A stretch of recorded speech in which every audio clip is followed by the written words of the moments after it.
Nagkasundo ang Malacanang at dalawang kapulungan ng Kongreso na i-livestream ang gagawing bicameral conference para sa 2026 national budget.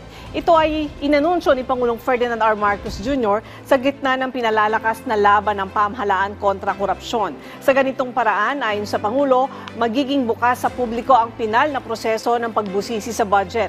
Dahil dito, mababantayan aniya ng taong bayan ang proseso at makikita kung sino ang mga gagawa ng pagbabago sa pambansang pondo.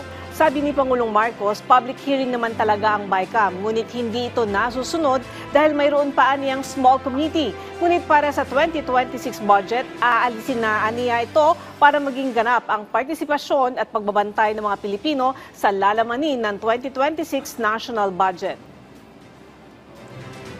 Samantala, welcome kay Pangulong Ferdinand R. Marcos Jr. ang desisyon ng Office of the Ombudsman na alisin ang mga pahirap na requirement para makakuha ng access sa Statement of Assets, Liabilities, and Net Worth o SALN ng mga opisyal ng pamahalaan.